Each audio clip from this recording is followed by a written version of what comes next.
Now let's start in Kansas City, where the Royals were looking to complete the sweep of the Tigers on Wednesday. Now Casey's offense jumped on AL Cy Young frontrunner Tariq Skubal in the second as Freddie Freeman doubled home Nelson Velasquez. Then a few batters later, the Royals got their second run home after second baseman Garrett Hampson doubled to left field as well. It was 2-0 Royals early on. Now the Royals added to their lead in the middle innings as Nelson Velasquez came through again via a solo home run to left field. Then in the fifth, Pasquantino knocked an RBI single to left, which allowed Garcia to score, making it 4-0 Royals. Now the Tigers did not go down quietly as Andy Ibanez doubled in two runners, Keith and Rogers, when he smacked a ball to left field. A half inning later, the Royals added to their lead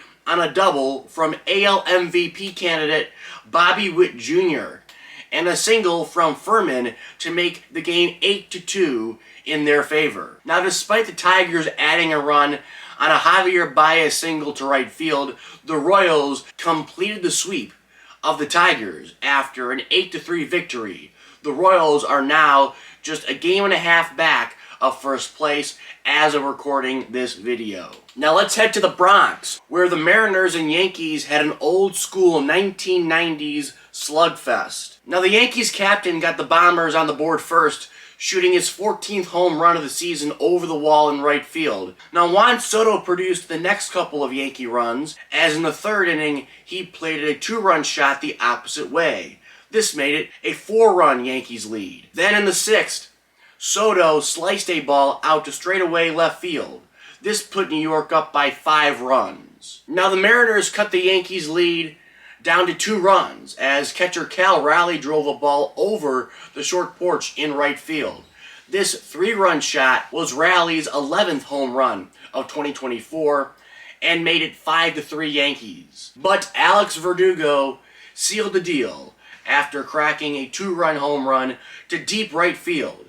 This made it a 7-3 Yankees contest and eventual win. Now let's cover the last 2 games with the Orioles and Cardinals 4-game series at Busch. With St. Louis winning the first 2 games, the Redbirds got off to a 1-0 lead after Nolan Gorman hit an RBI double to center field. Now the Orioles tied things up on a Jorge Mateo double down the left field line. Now Gorman came through again for St. Louis in the 6th, cracking his 8th home run of the season to right center field. It was a 2-run shot and solidified a 3-1 Redbirds victory. Baltimore got things started in game number 2 thanks to a Gunnar Henderson single to center field. Then Ryan O'Hearn made a productive out to second baseman Brendan Donovan. Finally, Anthony Santander slashed a single on the ground that allowed Gunnar Henderson to score on the play. It was 3-0 Orioles after 3 innings in game number 2. Now with the Orioles up 3-1, Brendan Donovan cracked a sharp line drive to center field. Arenado and Carlson both scored on the play. Then James McCann tried to throw out Brendan Donovan at third base on this play, but the ball got away from Urias at third, which allowed Donovan to score. This 2-run double and throwing error gave St. Louis their first lead of the day. Now in the 7th, Mason Wynn golfed a ball over the left field wall for a solo home run. This gave the Cardinals a 5-3 lead. Now the Orioles got a run back on this sac fly to right field by Kyle Stows. Now despite Austin Hayes scoring on the play, Cedric Mullins was doubled off at first base. He would have been the game's tying run if he remained on the base pass, but in the end the Cardinals completed the rare 4-game sweep of the Baltimore Orioles.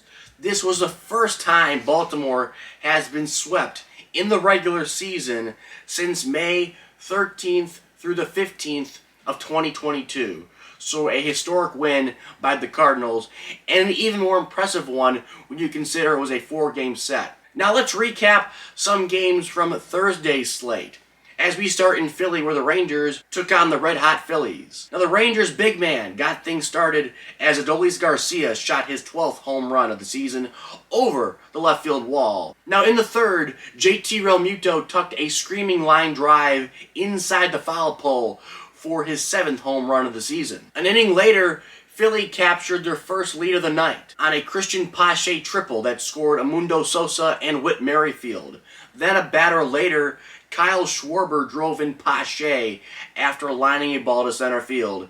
This made it 4-1 Phillies. Now the Rangers got to within 2 runs after Ezekiel Duran plated Nathan Lowe on a line drive that ricocheted off Bryson Stott's glove. However, the Phillies added some insurance on a Castellanos home run in the bottom half of the 7th.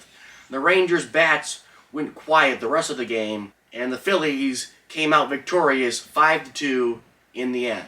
Now heading over to Cincinnati, where the Padres struck first on a Manny Machado double that scored Tatis and Profar to make it 2-0 San Diego. But the Reds quickly cut the Padres' lead in half on a Jeimer Candelario triple that plated their first run, making it 2-1. Now with the bases loaded and nobody out, Kyle Higashioka grounded a ball to shortstop. Now De La Cruz shuffled the ball to second base for out number 1, but the relay was late, allowing Higashioka to reach base and the runner from third to score. It was 3-1 San Diego.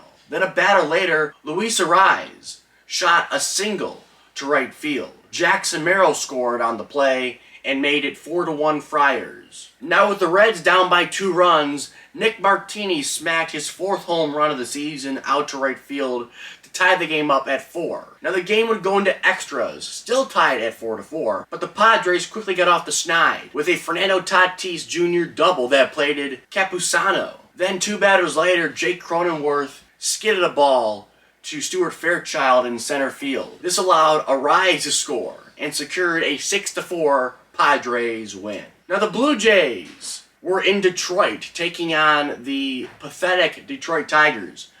And they cracked the scoreboard first, being the Jays, on this home run to left field by IKF. Now the Tigers finally tied things up in the 6th on a Winsel Perez single to center field, the only guy who hits in this Tiger lineup, I swear to God.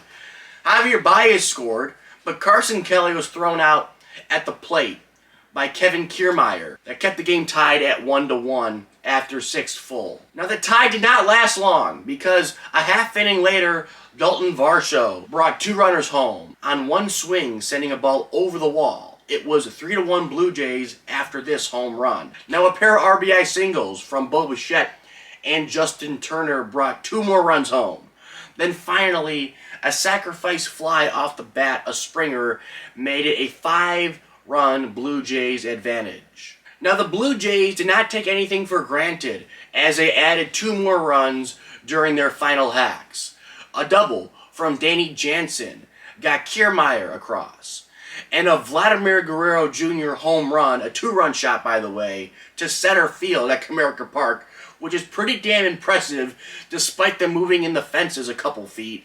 But the cherry on top and solidified a 9-1 Blue Jays domination over the pathetic Detroit Pussycats. Now let's head out to the Steel City, where veteran Andrew McCutchen hit a leadoff home run to center field, giving the Bucks a 1-0 lead. Now the Giants tied the game after Jorge Soler grounded into a force play with men on the corners and 1 down, making it 1-1. Now the tie ball game did not last long because the Bucks jumped right back out to a 4-run lead following a Joey Bart grand slam. This ball traveled 434 feet at 110 miles an hour off the bat for Bart's 4th dinger of the season. Now Brian Reynolds cracked his 7th home run of the season to center field in the 7th to put his team up by 4 runs. However, the Giants mounted a comeback, and it started on this Matt Chapman 3-run home run. Then a single from Wilmer Flores tied the game 6-6. Finally, the big blow came when Brent Wisely smacked a ball up the middle, plating the runner from third and giving San Fran the lead. In the end, the Giants would win 7-6 over the Bucks. Now let's end it in the Bronx, where the Mariners were taking on the Yankees, and Giancarlo Stanton got things started on Thursday, sending his 12th long ball of the season out to center field. Then, an inning later, AaronJudge did the same thing. It was 2-0 Yankees after 3 innings. Now the Yankees poured on some more runs in the 7th after a single from Soto and 2 sacrifice flies from Verdugo and Rizzo out to center field. It was 5-0 Yankees after 7 full innings, with New York going on to win by that score. And that's all I got. Please like, please comment, subscribe, and as always, I will catch you guys later.